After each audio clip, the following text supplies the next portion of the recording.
ಸುಮ್ಮನೆ ಒಂದು car round ಬರ್ತೀನಿ ಅವಾಗೆಲ್ಲ ಡು ನಾಟ್ ಪಾರ್ಕ್ ಅಂತ ಬಾನೆಟ್ ಮೇಲೆ ಮೆನ್ಷನ್ ಮಾಡಿದ್ದಾರೆ. ಫುಲ್ ಇಡೀ ಹೋಲ್ ಕಾರ್ನ ಬಾಡಿನ ಸ್ಕ್ರಾಚ್ ಮಾಡಿದ್ದಾರೆ. ಹೋಲ್ ಕಾರ್ ಬಾಡಿನ ಸ್ಕ್ರಾಚ್ ಮಾಡಿದ್ದಾರೆ ಕಲ್ ತಗೊಂಡು.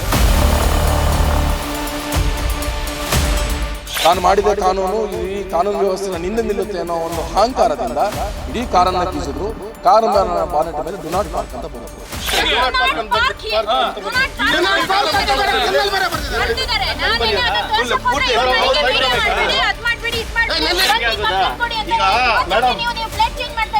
ನಿಮ್ ಗಾಡಿ ಇರ್ತೀರಿ ಯಾವ್ದು ಕೀ ಚೌಪಟ್ಟು ಎನ್ಸಿ ಮಾಡ್ತೀರಾ? ಪೊಲೀಸ್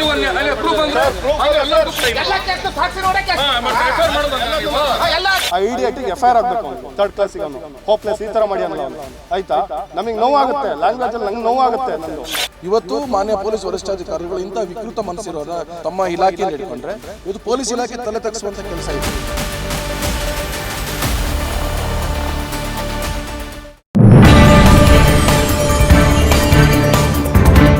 ಪಾರ್ಕಿಂಗ್ ಮಾಡಿದ್ದಕ್ಕೆ ಕೋಪ, ಕಾರಿನ ಮೇಲೆ ದರ್ಪ, ಕಾರಿನ ಟೈರ್ ಪಂಚರ್, ಕಾರಿನ ಬ್ಯಾನೆಟ್ ಮೇಲೆ ಸಿಗ್ನೇಚರ್. ಡೋಂಟ್ ಪಾರ್ಕ್ ಅಂತ ಕಲ್ಲಿನಿಂದ ಜಜ್ಜಿರೋ ಭೂಪ. ಪೊಲೀಸ್ ಸಿಬ್ಬಂದಿಯಿಂದಲೇ ನಡೀತಾ ಕಿಡಿಗೇಡಿತನ. ಕಲ್ಲಿನಿಂದ ಜಜ್ಜಿ ಖಾಕಿಯೇ ವಿಕೃತಿ ಮೆರೆತನ. ಚಿಕ್ಕಮಗಳೂರು ಎಸ್ಪಿ ಕಚೇರಿ ಸಿಬ್ಬಂದಿ ಶರತ್ ಮೇಲೆ ಆರೋಪ. ಕೂದುವಳ್ಳಿ ಅರವಿಂದ್ ಅನ್ನೋರಿಗೆ ಸೇರಿದ ಕಾರು ಮನೆ ಮುಂದೆ ನಿಲ್ಲಿಸಿದ್ದಕ್ಕೆ ಕಾರನ್ನ ಕಲ್ಲಿನಿಂದ ಜಜ್ಜಿ ವಿಕೃತಿ. ಪ್ರಕರಣ ದಾಖಲಿಸಿಕೊಳ್ಳಲು ಪೊಲೀಸರಿಂದ ಮೀನಾಮೇಷ. ಸ್ಥಳಕ್ಕೆ ಪಬ್ಲಿಕ್ ಇಂಪ್ಯಾಕ್ಟ್ ತೆರಳಿದ ಮೇಲೆ ಖಾಕಿ ಅಲರ್ಟ್. ಎಫ್ಐಆರ್ ದಾಖಲಿಸಲು ಪೊಲೀಸರಿಗೆ ಸೂಚನೆ. ತನ್ನ ಮನೆ ಮುಂದೆ ಪಾರ್ಕಿಂಗ್ ಮಾಡಿದ್ದಕ್ಕೆ ಆ ಕೋಪದಿಂದ ಕಾರಿನ ಟೈರ್ನ ಪಂಚರ್ ಮಾಡಿ ಕಾರಿನ ಬ್ಯಾನೆಟ್ ಮೇಲೆ ಡೋಂಟ್ ಪಾರ್ಕ್ ಅಂತ ಕಲ್ಲಿನಿಂದ ಜಜ್ಜಿದ್ದಾರೆ ಅನ್ನೋ ಆರೋಪ ಕೇಳಿ ಬಂದಿದೆ. ಚಿಕ್ಕಮಗಳೂರು ಎಸ್ಪಿ ಕಚೇರಿ ಸಿಬ್ಬಂದಿ ಶರತ್ ಮೇಲೆ ಇಂಥದೊಂದು ಆರೋಪ ಕೇಳಿ ಬಂದಿದೆ. ಪೊಲೀಸ್ ಸಿಬ್ಬಂದಿಯೇ ಈ ರೀತಿ ಕಿಡಿಗೇಡಿತನ ತೋರಿಸಿದ್ದಾರೆ ಅಂತ ಕೂದುವಳ್ಳಿಯ ಅರವಿಂದ್ ಅನ್ನೋರು ಆರೋಪ ಮಾಡಿದ್ದಾರೆ. ತಮ್ಮ ಕಾರಿನ ಮೇಲೆ ಈ ರೀತಿ ಪೊಲೀಸ್ ಸಿಬ್ಬಂದಿ ಶರತ್ ದರ್ಪವನ್ನ ತೋರಿಸಿದ್ದಾರೆ ಅಂತ ಅವರು ಆರೋಪ ಮಾಡಿದ್ದಾರೆ. ಅವರ ಮನೆ ಮುಂದೆ ಕಾರನ್ನ ನಿಲ್ಲಿಸಿದ್ದಕ್ಕೆ ಕಲ್ಲಿನಿಂದ ಜಜ್ಜಿ ವಿಕೃತಿಯನ್ನ ಮೆರೆದಿದ್ದಾರೆ. ಈ ಬಗ್ಗೆ ಪೊಲೀಸ್ ಕಂಪ್ಲೇಂಟ್ ಕೊಡೋದಕ್ಕೆ ಹೋದಂತಹ ಸಂದರ್ಭದಲ್ಲಿ ಪೊಲೀಸರು ಪ್ರಕರಣ ದಾಖಲಿಸಿಕೊಳ್ಳುವುದಕ್ಕೆ ಮೀನಾಮೇಷ ಎಣಿಸಿದ್ದಾರೆ ಅಂತ ಕೂಡ ಅವರು ಆರೋಪ ಮಾಡಿದ್ದಾರೆ. ಇನ್ನು ಸ್ಥಳಕ್ಕೆ ಪಬ್ಲಿಕ್ ಇಂಪ್ಯಾಕ್ಟ್ ತೆರಳಿದ ಮೇಲೆ ಪೊಲೀಸರು ಅಲರ್ಟ್ ಆಗಿದ್ದಾರೆ. ಎಫ್ಐಆರ್ ದಾಖಲಿಸುವುದಕ್ಕೆ ಸೂಚನೆಯನ್ನ ಕೊಟ್ಟಿದ್ದಾರೆ. ಯಾಕಪ್ಪ ನಾನು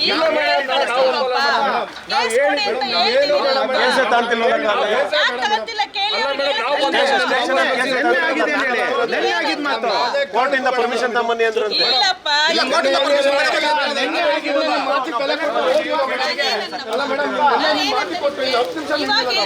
ಅಲ್ಲ ಹೌದು ನೀವು ಕಂಪ್ಲೇಂಟ್ ರೆಡಿ ಮಾಡ್ಕೊಂಡ್ ಬನ್ನಿ ಅಂದ್ರೆ ಆಯ್ತಾ? ಅವ್ರು ಹೇಳ್ತಾರೆ ಇನ್ಸ್ಪೆಕ್ಟರ್ ಹೇಳ್ತಾರೆ ಇದು ಎಫ್ಐಆರ್ ಮಾಡಕ್ ಬರಲ್ಲ, ಇದು ಹೋಗಿ ಪರ್ಮಿಷನ್ ತಗೊಂಡ್ಬನ್ನಿ. ಯಾವ ತರ ಮೇಡಮ್ ಇದು? ಬೇಡ ಬಿಡಿ ಮೇಡಮ್, ನಾನು 24 ಗಂಟೆ ಕಾಯ್ದೀನಿ ಬಿಡಿ. ಕೋರ್ಟಲ್ಲಿ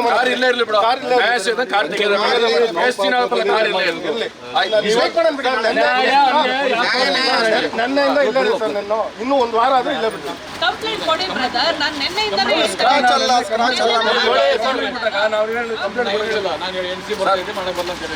ಸರ್ ಅದು ನೀವೇನ್ ಹೇಳಿದ್ರಿ ಎನ್ಸಿ ಹಂಗಂದ್ರೆ ಯಾರು ಬೇಕಾದ್ರೆ ನಿಮ್ ಗಾಡಿ ಇರ್ತೀರಿ ಯಾವ್ದು ಕೀ ಚೌಪಟ್ಟು ಎನ್ಸಿ ಮಾಡ್ತೀರಾ? ಪೊಲೀಸ್ ಪ್ರೂಫ್ ಅಂದ್ರೆ ಪ್ರೂಫ್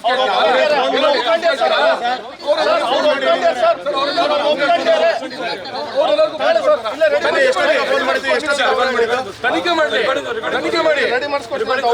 ತನಿಖೆ ಮಾಡ್ಲಿ.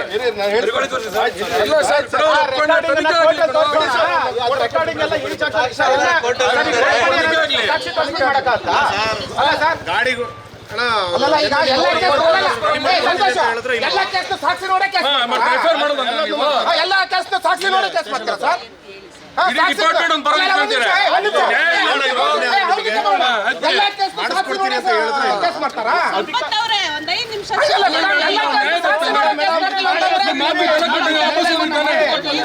ಡಿಪಾರ್ಟ್ಮೆಂಟ್ ಒಂದು ನಾವು ಬೆಳಗಿನ ಅನ್ಯಾಯ ಸ್ಟೇಷನ್ ಕಾಯ್ತಿದೀವಿ.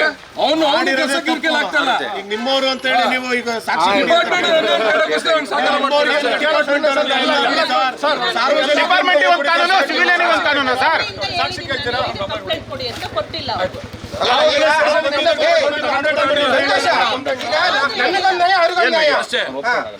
ಅವನಲ್ಲಿ ಫೋನಲ್ಲಿ ಒಪ್ಕೊಂಡ್ರದು. ಮೇಡಮ್ ನಾವು ಕಂಪ್ಲೇಂಟ್ ಕೊಡಕ್ ನೆನ್ನೆ ಬಂದಿದ್ದಲ್ಲ ಮೇಡಮ್, ನೀವು ಏನಂತ ಹೇಳಿದ್ರೆ ಸರ್ ನೀವೇನಂತ ಹೇಳಿ ಸರ್ ನೀವು ನೆನ್ನೆ ಏನಂತ ಹೇಳಿ ಸರ್ ನೀವು ಅದು ಬಿಟ್ಟು ಇನ್ನೊಂದು ಮಧ್ಯದಲ್ಲಿ ಹೇಳಿದ್ರೆ 11:30 ಕರ್ಸ್ತೀನಿ ಅಂದ್ರೆ ಸರ್ ಬೆಳಗ್ಗೆ ಹೇಳಿದ್ನಲ್ಲ ನಾನೇ ಮಾಡಿದ್ ನೀವು ಮಾಡಿಲ್ಲ ನಾನೇ ಮಾಡಿದ್ದೆ ಏನ್ ಹೇಳಿದ್ರಿ ನೀವು ಕರೆಸ್ತೀನಿ ಅಂತ ಹೇಳಿದ್ರಿ ಸರ್ ನೀವು ನೆನ್ನೆ ನೀವು ಏನ್ ಹೇಳಿದ್ರಿ? 11:30 ಬರುತ್ತೆ ಬೇಡ ಅಂತ ಹೇಳಿದ್ರೆ ಈಗ ಅಷ್ಟೆಲ್ಲ ಆಗಿದೆಯಲ್ಲ ಸರ್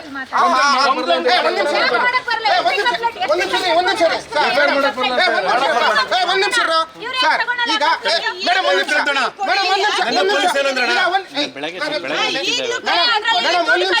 ನಿಮಿಷ ನಾವು ಅಲಿಗೇಷನ್ ಮಾಡಿದ್ವಲ್ವಾ ಅಲ್ಲ ಅವ್ರ ಮೇಲೆ ಅಲಿಗೇಷನ್ ಮಾಡಿದ್ವಲ್ವಾ ನೀವು ಅವ್ರನ್ನ ಕರ್ಸ್ಬೋದಲ್ಲ ಯಾಕೆ ಕರ್ಸಕ್ಕಾಗ ಅಲಿಗೇಷನ್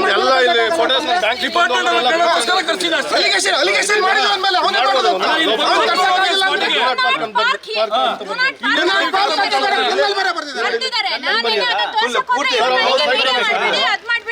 ನೆನ್ನೆ ಏನ್ ಹೇಳಿದ್ದಪ್ಪ ಫೋನ್ ಮಾಡಿದಾಗ ಆಯ್ತು ಮಾಡಿದ್ದೀನಿ ತಪ್ಪಾಯ್ತು ಸೆಂಡ್ ಮಾಡಿಸ್ಕೊಡ್ತೀನಿ ಅಂತ ಹೇಳ್ದ ನಿಮ್ಮ ಹತ್ರ ಏನಂದ ಸರ್ ನೆನ್ನೆ ಸರ್ ಎಲ್ಲಿ ಗೊತ್ತಾ ಹಾಸನ ಆಯ್ತು ಮಾಡ್ತೀವಲ್ಲ 11:30 ಸಿಗ್ತೀನಿ ಅಂತ ಇರಿ ಆಮೇಲೆ ರೆಡಿ ಮಾಡಿಸ್ಕೊಡ್ತೀನಿ ಸಂಧ್ಯಾ ಬಿಡಿ ಸರ್ ನೀವು ನೋಡೋಣ ಬಿಡಿ ಅಲ್ಲ ನಾವು ಪ್ರೊಡಕ್ಟ್ ಮಾಡ್ತೀವಿ ಫಸ್ಟ್ ಈಗ ಸರ್ ನನ್ನ ಡೈಲಿ ಟ್ರಾನ್ಸಾಕ್ಷನ್ ಇದೆ ನಾನು ಐಟಿ ಪೇಯರ್ ಆಯ್ತಾ ನಾನು ಐಟಿ ಪೇಯರ್ ನನ್ನ ಡೈಲಿ ಟ್ರಾನ್ಸಾಕ್ಷನ್ ಇದೆ ಹೋಗಿದ್ದು ಎಲ್ಲ ಸಿಸಿಟಿವಿ ಟ್ರಾನ್ಸಾಕ್ಷನ್ ಇದೆ ಎಲ್ಲ ಸರ್ ಇದು ನೋಡಿ ಸರ್ ಮನೆ ಒಂದು ಗುಡ್ಸಿರೋದು ಏನಾರು ಇದೆ ಅಲ್ಲೇ ಮೇಡಮ್ ನೋಡಿ ನಾನೇನು ತಿಳ್ಕೊಂಡೆ ಮೇಡಮ್ ಹೊಸ ಹೊಸ ಬಿಲ್ಡಿಂಗ್ ಆಗಿದೆ ಹೊಸ ಬಿಲ್ಡಿಂಗ್ ಆಗಿದೆಲ್ಲ ಆ ಕ್ವಾರ್ಟರ್ಸ್ ಇದ್ದಾರೆ ಅಂತ ತಿಳ್ಕೊಂಡೆ ಮೇಡಮ್ ಅಲ್ಲಿ ತಿಳ್ಕೊಂಡೆ ಹೊಸ ಕ್ವಾರ್ಟರ್ಸ್ ಇದ್ದಾರೆ ಅಂತ ತಿಳ್ಕೊಂಡೆ ಕಂಪ್ಲೇಂಟ್ ಕೊಡಿ ಅಂತ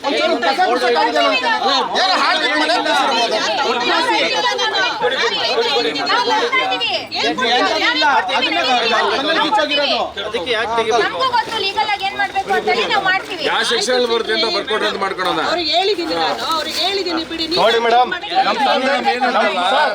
ನೀವು ಹತ್ತು ಜನ ಬಂದು ಮಾತಾಡ್ತಿಲ್ಲ ನೀವು ಒಬ್ರು ಮಾತಾಡಿದ್ರೆ ಪರವಾಗಿಲ್ಲ ಮೇಡಮ್ 10 ಜನ ಬಂದು ಮಾತಾಡ್ತಿಲ್ಲ ಮೇಡಮ್ ಸ್ಕ್ರಾಚ್ ಮಾಡಿರೋ ನಿಮ್ ಪೊಲೀಸೇ ವಿಕ್ರಮ್ ಹತ್ರ ಎಪಿಎಂಸಿ ಮಾಜಿ ಅಧ್ಯಕ್ಷ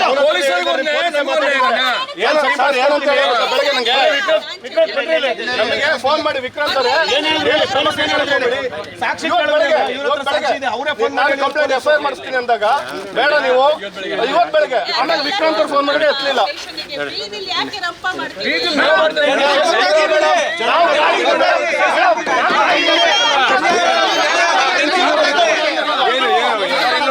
ಎಲ್ಲ ಸ್ಕ್ರಾಚ್ ಮಾಡಿ 2 ನಿಮಿಷ ಬ್ಯಾಂಕಿಗೆ ಹೋಗ್ಬರೋ ಅಷ್ಟೊತ್ತಿಗೆ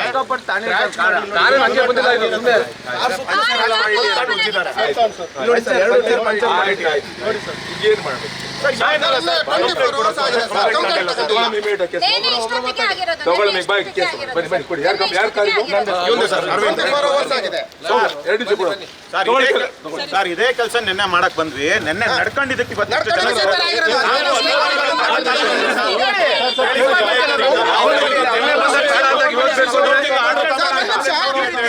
ಈಗ ಕೇಸ್ ಮಾಡೋದಕ್ಕೆ ಪ್ರೂಫ್ ಕೊಡಿ ಅಂತಾರೆ ಎಲ್ಲದಕ್ಕೂ ಪ್ರೂಫ್ ನೆನ್ನೆ ಮಾಡ್ಬೋಯ್ತಾ ಸರ್ ಇನ್ಸ್ಪೆಕ್ಟರ್ ಹೇಳಿದ್ರು ನನಗೆ ಮಾಡ್ಬೋಯ್ತಲ್ಲ ಹೇಳಿರಲ್ಲ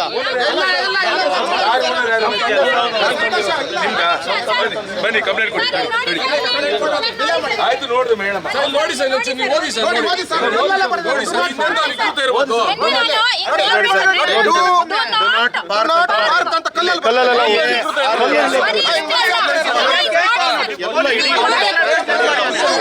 ಇಲ್ಲ ಈ ಕಡೆ ನೋಡಿ ಸರ್ ಈ ಟೈರ್ ನೋಡಿ ಇಲ್ಲ ಈ ಟೈರ್ ನೋಡಿ 2 ಟೈರು ಪಂಚರ್ ಮಾಡ್ಯಾರ ನೋಡಿ ನಾನೇನು ಮಾಡಿದೆ ದಿನ ಟ್ರಾನ್ಸಾಕ್ಷನ್ ಇರುತ್ತೆ ನಾನು ಬಂದ್ಬಿಟ್ಟು ಇಲ್ಲೇ ಪಾರ್ಕ್ ಮಾಡೋದು ದಿನಾನು ಕಾರ್ನ ನಾನೇನು ಮಾಡಿದೆ ಈ ಮನೆ ಹತ್ರ ಬಂದ್ಬಿಟ್ಟು ಪಾರ್ಕ್ ಮಾಡಿ ಹೋದೆ ಇಲ್ಲೇನಾಯಿತು ಈ ಕ್ವಾರ್ಟರ್ಸಲ್ಲಿ ನಾನು ಯಾರೂ ಇಲ್ಲ ಅಂತ ತಿಳ್ಕೊಂಡು 10 ನಿಮಿಷ ಪಾಳು ಬಿದ್ದಂಗಿದೆ ಅಂತ ನಾನು 10 ನಿಮಿಷ ಒಂದು 4-5 RTGS ಇತ್ತು ಹೋಗ್ಬಿಟ್ಟು ಬ್ಯಾಂಕಿಗೆ ಕೊಟ್ಟು ಬಂದೆ ಅದೇ ತಕ್ಷಣ ಕಾರ್ ನೋಡ್ತೀನಿ ಪಂಚರ್ ಆಯಿತು ಇಳಿದಾಗಿದ್ದು 2 ಟೈರ್ ಅಟ್ ಟೈಮ್ ಪಂಚರ್ ಆಗಿದ್ದು ನಂಗೆ ಗೊತ್ತಾಯ್ತು ಇದು ಪಂಚರ್ ಇವರೇ ಮಾಡಿರೋದು ಮನೆಯವರು ಅಂತ ಸುಮ್ಮನೆ ಒಂದು ಕಾರ್ ರೌಂಡ್ ಬರ್ತೀನಿ ಅವಾಗೆಲ್ಲ ಡು ನಾಟ್ ಪಾರ್ಕ್ ಅಂತ ಬಾನೆಟ್ ಮೇಲೆ ಮೆನ್ಷನ್ ಮಾಡ್ಯಾರೆ ಅದ್ರ ಜೊತೆಗೆ ಫುಲ್ ಇಡೀ ಹೋಲ್ ಕಾರ್ನ ಬಾಡಿನ ಸ್ಕ್ರ್ಯಾಚ್ ಮಾಡ್ಯಾರೆ ಹೋಲ್ ಕಾರ್ ಬಾಡಿನ ಸ್ಕ್ರ್ಯಾಚ್ ಮಾಡ್ಯಾರೆ ಕಲ್ಲು ತಗೊಂಡು ಆ ಕಲ್ಲು ಕೂಡ ಇಲ್ಲೇ ಬಿದ್ದಿದೆ ಶರತ್ ಅಂತ SP ಆಫೀಸಲ್ಲಿ ವರ್ಕ್ ಮಾಡ್ತಾರೆ ಶರತ್ ಅಂತ ಹೊಳೆಯರಸಪುರದವರಂತೆ, SPF ವರ್ಕ್ ಮಾಡ್ತಾರೆ. ಈ ಮನೇಲಿ ವಾಸ ಇದ್ರಂತೆ. ನನಗೆ ಗೊತ್ತಿಲ್ಲ, ಅದು ನೋಡಿ ಅಲ್ಲೇ ನೋಡಿ ಸ್ಲಿಪ್ಪರ್, ಒಂದು ಸಿಂಗಲ್ ಸ್ಲಿಪ್ಪರ್ ಬಿದ್ದಿದೆ. ಪರ್ಕೆ ಹಾಕಿ ಗುಡಿಸಿ ಹೆಚ್ಚು ಕಡಿಮೆ ಒಂದು ವಾರ ಆಗಿರ್ಬೋದು ಮನೆ ಕ್ಲೀನ್ ಮಾಡಿ ಅವರು ಈ ರೀತಿ ಮಾಡ್ಯಾರ. ಹೌದು. ಆಮೇಲೆ ಏನು ಮಾಡಿರೋ ಪೊಲೀಸ್ನವರು ನಿನ್ನೆ ನಮಗೆಲ್ಲ ನ್ಯಾಯ ಕೊಡಿಸ್ತೀವಿ ಅಂತ ಕರ್ಕೊಂಡೋಗಿ ನಾವು ಸ್ಟೇಷನ್ ಕಂಪ್ಲೇಂಟ್ ಕೊಡೋಕೆ ಹೋದಾಗ ಸಂದರ್ಭದಲ್ಲಿ ಬೆಳಗ್ಗೆ 11:30 ಕರೆಸ್ತೀನಿ ಅಂತ ಇನ್ಸ್ಪೆಕ್ಟರ್ ಹೇಳಿರು. ನಾನು ಶ್ಯಾಮು ಸಂತು ಹೋಗಿದ್ವಿ. ಅವಾಗ ಹೋದಾಗ 11:30 ಕರೆಸ್ತೀವಿ ಅಂತ ಅಂದರು. 11:30 ಹೋಗಿ ಸಂಜೆ 5:30 6 ಗಂಟೆ ಆದರೂ ಇಲ್ಲ. ಅವ್ನು ಬರಲ್ಲ ಅಂತ ಫೋನ್ ಮಾಡಿದಾಗ ಸಂತು ಫೋನ್ ಮಾಡಿದಾಗ ಇಲ್ಲ ಅವ್ನು ಬರಲ್ವಂತೆ, ನೀವೇನಾದ್ರು ಮಾಡ್ಕೊಳ್ಳಿ, ಅವ್ನು ಮಾಡಿದಲ್ಲ, ನಾನು ಮಾಡಿಲ್ಲ ಅಂತ ಹೇಳ್ತೇನೆ, ಈಗ ಉಡಾಫೆಯಿಂದ ಮಾತಾಡ್ತೇನೆ ಅಂದಾಗ ನಾವೇನು ಮಾಡಿದ್ರು ಡಿ ರಂಗಿಲ್ ಸೇರ್ಕೊಂಡು ಎಲ್ಲ ಸೇರ್ಕೊಂಡಾಗ ಈಗ ಅಡಿಷ್ನಲ್ SP ಅವ್ರು ಬಂದು ಕಂಪ್ಲೇಂಟ್ ಕೊಡಪ್ಪ, ಈಗ ಎರಡು ಟೈರ್ನು ಪಂಚರ್ ಮಾಡ್ಯಾನೆ. ನಾನು ಆಮೇಲೆ ನಮ್ಮ ತಂದೆ ಅರ್ಜೆಂಟ್ ಇತ್ತು, ನಂದು ವ್ಯವಹಾರ ಇರೋ ಟೈಮು. ನಾನು ನಿನ್ನೆ 5:30 ಏನು ₹1 ವ್ಯವಹಾರ ಮಾಡಿಲ್ಲ ಸಂಜೆ ತನಕನೂ, ಬರೀ 11:30 ತನಕ ಇದೇ ಆಗಿದೆ. ನಮ್ಮ ತಂದೆಗೆ ಹುಷಾರಿರಲಿಲ್ಲ, ನಾನು ಹಾಸ್ಪಿಟ್ಲಿಗೆ ಕರ್ಕೊಂಡು ಹೋಗ್ಬೇಕಿತ್ತು. ಹೋಗ್ಬಿಟ್ಟು ಇವತ್ತು ಯಾವ ರೀತಿ ಯಾವ ಮನಸ್ಥಿತಿಗೆ ಹೋಗ್ಯಾರ ಇವರು ಅಂತ ಗೊತ್ತಾಗ್ತಿಲ್ಲ. ಪೊಲೀಸ್ನವ್ರಿಗೊಂದು ನ್ಯಾಯ, ನಮಗೊಂದು ನ್ಯಾಯನ ಸಾರ್ವಜನಿಕರಿಗೆ ಅನ್ನೋದು ಇದು ಬೇಜಾರಾಗ್ತಾಯಿದೆ. ಆಯಿತಾ, ಈಗ ಬಂದುಬಿಟ್ಟು ಎಲ್ಲ ಸೇರ್ಕೊಂಡು ಮೀಡಿಯಾ ಎಲ್ಲ ಬಂದರು ಅಂದ ತಕ್ಷಣ ಈಗ ಎಲ್ಲರೂ ಬಂದುಬಿಟ್ಟು ನಮಗೆ ಸಪೋರ್ಟ್ ಮಾಡೋಕ್ಕೆ ಬರ್ತಾರೆ. ಈಗ ಆಯಿತಾ, ಮುಂದೆ ಏನು ಗೊತ್ತಿಲ್ಲ. ನನಗೆ ಅವ್ನು ರೆಡಿ ಮಾಡಿಸ್ಕೊಡೋದು ಏನು ₹1 ಬೇಕಾಗಿಲ್ಲ. ನನಗೆ ಕಾರಿಗೆ ಡ್ಯಾಮೇಜ್ ಆಗಿರೋದು ಅವನಿಗೆ FIR ಆಗಬೇಕು. ಆ ಇಡಿಯೇಟಿಗೆ FIR ಆಗಬೇಕು ಅವನಿಗೆ, 3rd ಕ್ಲಾಸಿಗೆ. ಅವನು ಹೋಪ್ಲೆಸ್ ಈ ಥರ ಮಾಡ್ಯಾನಲ್ಲ ಅವನು. ಆಯಿತಾ, ನಮಗೆ ನೋವಾಗುತ್ತೆ, ಲ್ಯಾಂಗ್ವೇಜಲ್ಲಿ ನಂಗೆ ನೋವಾಗುತ್ತೆ ನಂದು. ಆಯಿತಾ, ನನ್ನ ಫಸ್ಟ್ ಕಾರ್ ಇದು. ಆಯಿತಾ, ಅಷ್ಟು ನೋವಿದೆ. ಏನಾದರೂ ಒಂದು ಯಾರದೇ ಆಗಲಿ ಸಣ್ಣ ಕಾರ್ ಇರ್ಬೋದು, ಅವನೇನೋ ಅಂದ್ಕೊಂಡು ಮಾಡಿರ್ಬೋದು. ಆಯಿತಾ, ಅವ್ರ ಕಾರ್ ಅವರಿಗೆ ಚಿನ್ನ. ಈ ಥರ ಮಾಡಿರೋದು ಭಾಳ ಖಂಡಿಸ್ತೀನಿ ನಾನು. ಆದರೆ ಬರುವಂಥ ಸಂದರ್ಭದಲ್ಲಿ ಅವ್ರ ಕಾರ್ ಡೋರ್ ಓಪನ್ ಆಗಿತ್ತು, ಕಾರಿನ ಸುತ್ತಲೂ ಗೀಜಿರುವಂಥ ಮಾರ್ಕ್ ಇತ್ತು. ಆದರೆ ಇನ್ನೊಂದು ವಿಶೇಷವಾಗಿ ಗಮನಿಸಬೇಕು, ಕಾರಿನ ಬಾನೆಟ್ ಮೇಲೆ ಡೂ ನಾಟ್ ಪಾರ್ಕ್ ಅಂತ ಬರ್ತಿದ್ರು ಇಂಗ್ಲೀಷ್ನಲ್ಲಿ. ಇದು ಯಾವ ವಿಕೃತಿ ಮನಸ್ಸಿನವ್ರಿರ್ಬೋದು. ಒಂದು ಕಾರಿನ ಮೇಲೆ ಅವರು ಪೊಲೀಸ್ ಅಧಿಕಾರಿ ಅಂತ ಏನು ಹೇಳ್ತಾರೆ, ಆ ಪೊಲೀಸ್ ಅಧಿಕಾರಿ ಮನಸ್ಸು ಮಾಡಿದರೆ 5 ನಿಮಿಷದಲ್ಲಿ ಆ ನಂಬರ್ನ ತೆಗೆಸಬಾಯಿತು. ಒಂದು ಫೋನ್ ಕರೆ ಮಾಡಿ ಕಾರ್ ತೆಗೀವಿ ಅಂತ ಹೇಳ್ಬೋದಾಯ್ತು. ಆದರೆ ಅವ್ರು ಆ ರೀತಿ ಕೆಲಸ ಮಾಡಲಿಲ್ಲ. ತಾನು ಮಾಡಿದ ಕಾನೂನು, ಈ ಕಾನೂನು ವ್ಯವಸ್ಥೆನ ನಿಂದೆ ನಿಲ್ಲುತ್ತೆ ಅನ್ನೋ ಒಂದು ಅಹಂಕಾರದಿಂದ ಇಡೀ ಕಾರನ್ನು ಗೀಜಿದ್ರು. ಕಾರು ಬಾನೆಟ್ ಮೇಲೆ ಡು ನಾಟ್ ಪಾರ್ಕ್ ಅಂತ ಬರೆದ್ರು. ಈ ವಿಕೃತ ಮನಸ್ಸು ಇವ್ರಿಗೆ ಎಲ್ಲಿಗೆ ಬಂತು? ಕಲ್ಲಲ್ಲಿ ಗೀಚಿರೋದು. ಈ ವಿಕೃತ ಮನಸ್ಸು ಇವ್ರಿಗೆ ಎಲ್ಲಿಂದ ಬಂತು? ಇವತ್ತು ಮಾನ್ಯ ಪೊಲೀಸ್ ವರಿಷ್ಠಾಧಿಕಾರಿಗಳು ಇಂಥ ವಿಕೃತ ಮನಸ್ಸಿರೋರನ್ನ ತಮ್ಮ ಇಲಾಖೆಯಲ್ಲಿ ಇಟ್ಕೊಂಡ್ರೆ ಇವತ್ತು ಪೊಲೀಸ್ ಇಲಾಖೆ ತಲೆ ತಗ್ಸುವಂಥ ಕೆಲಸ ಇದು. ಯಾರೋ ಒಬ್ಬ ಮಾಡಿದ್ರೆ ಇಡೀ ಪೊಲೀಸ್ ಇಲಾಖೆ ದೂರ ಅಂತಾರಲ್ಲ, ಪ್ರಾಮಾಣಿಕವಾಗಿ ಇವತ್ತು ಕೆಲಸ ಮಾಡ್ತಾರೆ. ಆದರೆ ಯಾರೋ ಒಬ್ಬ ಇಂಥ ಅವಿವೇಕಿ ಮಾಡಿರುವಂಥ ಕೆಲಸಕ್ಕೆ ಇಡೀ ಪೊಲೀಸ್ ಇಲಾಖೆ ತಲೆ ತಗ್ಸುವಂಥ ಕೆಲಸ ಆಗಿದೆ. ಹಾಗಾಗಿ ಇವನ ಮೇಲೆ ಕಠಿಣ ಕಾನೂನು ಕ್ರಮ ಆಗಬೇಕು. ಯಾವ ಡಿಪಾರ್ಟ್ಮೆಂಟಿಗೆ ಕೆಲಸ ಮಾಡ್ತಾರೆ ಆ ಡಿಪಾರ್ಟ್ಮೆಂಟ್ನಲ್ಲಿ ಇಂಟರ್ನಲ್ ಅವನ ಮೇಲೆ ತನಿಖೆ ಆಗಬೇಕು. ಯಾವ ಹಂತಕ್ಕೆ ಇವರು ಹೋಗಿದ್ದಾರೆ ಅಂತ ಹೇಳಿದ್ರೆ ಅವರಿಗೆ ಹೆಚ್ಚಿನ ಚಿಕಿತ್ಸೆನೂ ಅಗತ್ಯ ಇದೆ ಅಂತ ನನಗೆ ಈ ಘಟನೆ ನೋಡ್ರೆ ಅನಿಸುತ್ತೆ. ಅವ್ರ ಚಿಕಿತ್ಸೆ ವ್ಯವಸ್ಥೆನೂ ಇವತ್ತು ಪೊಲೀಸ್ ವ್ಯವಸ್ಥೆ ಮಾಡಬೇಕಂತ ಈ ಮೂಲಕ ವಿನಂತಿಯನ್ನು ಮಾಡ್ತೀನಿ. ಜೀನಿ ಸ್ಲಿಮ್ ತಗೊಳಕ್ಕೆ ಸ್ಟಾರ್ಟ್ ಮಾಡಿದ್ನೋ ಅವಾಗ ಮಂತ್ಲಿ ಪೀರಿಯಡ್ಸ್ ಆಗ್ತಾ ಇದ್ದೀನಿ. PCOD ಪ್ರಾಬ್ಲಮ್ ನಾರ್ಮಲ್ ಆಗಿದೆ, ಥೈರಾಯ್ಡ್ ನಾರ್ಮಲ್ ಆಗಿದೆ. ಪೀರಿಯಡ್ಸ್ ಎಲ್ಲ 6 ಮಂತ್ ಆದ್ರೂ ಆಗ್ತಾ ಇದ್ದಿಲ್ಲ, ಇವಾಗ ರೆಗ್ಯುಲರ್ ಪೀರಿಯಡ್ಸ್ ಆಗ್ತಾ ಇದೆ. ಜೀನಿ ಸ್ಲಿಮ್ ನ ಯೂಸ್ ಮಾಡಿ 8 ತಿಂಗಳಲ್ಲಿ 55 kg ಸಣ್ಣ ಆಗಿದ್ದಾರೆ. ಜೀನಿ ಸ್ಲಿಮ್ ತಗೊಳ್ಳಿ, ಬೇಗ ಸಣ್ಣ ಆಗ್ತೀರಾ, ಫ್ಯಾಟ್ ಲಾಸ್ ಆಗ್ತದೆ. ಜೀನಿ ಸ್ಲಿಮ್ ನ ಯೂಸ್ ಮಾಡಿ 100% ಯಾವುದೇ ಸೈಡ್ ಎಫೆಕ್ಟ್ ಇಲ್ದಂಗೆ ಸಣ್ಣ ಆಗ್ತೀರಾ. ಇಂತಹ ನೈಜ ಕುತೂಹಲ ಭರಿತ ಸುದ್ದಿಗಳು ನಿಮಗೆ ಸಿಗಬೇಕಂದ್ರೆ ರಾಜ್ಯದ ಪ್ರತಿಷ್ಠಿತ ಜನಪರ ಡಿಜಿಟಲ್ ಸುದ್ದಿ ಮಾಧ್ಯಮ ಪಬ್ಲಿಕ್ ಇಂಪ್ಯಾಕ್ಟ್ ಚಾನೆಲ್ ಅನ್ನು ಯೂಟ್ಯೂಬ್ನಲ್ಲಿ ಸಬ್ಸ್ಕ್ರೈಬ್ ಮಾಡ್ಕೊಳ್ಳಿ. ವಿಡಿಯೋ ಇಷ್ಟವಾದರೆ ಲೈಕ್ ಮಾಡಿ, ನಿಮ್ಮ ಇಷ್ಟದವರಿಗೆ ಶೇರ್ ಮಾಡಿ ನಮ್ಮನ್ನು ಪ್ರೋತ್ಸಾಹಿಸಿ. ಹಾಗೆಯೇ ಫೇಸ್ಬುಕ್ನಲ್ಲಿ ಪಬ್ಲಿಕ್ ಇಂಪ್ಯಾಕ್ಟ್ ಫಾಲೋ ಮಾಡೋದನ್ನು, ಇನ್ಸ್ಟಾದಲ್ಲಿ ಜೊತೆಯಾಗೋದನ್ನು ಮಿಸ್ ಮಾಡಬೇಡಿ. ಜಾಹೀರಾತು ಹಾಗೂ ಬಿಸ್ನೆಸ್ ಪ್ರಮೋಷನ್ಗಾಗಿ ಸಂಪರ್ಕಿಸಿ 9606037450 ಅಥವಾ 9353224116. ಇದು ಪಬ್ಲಿಕ್ ಇಂಪ್ಯಾಕ್ಟ್, ಜನಶಕ್ತಿಯೇ ನಿರ್ಣಾಯಕ.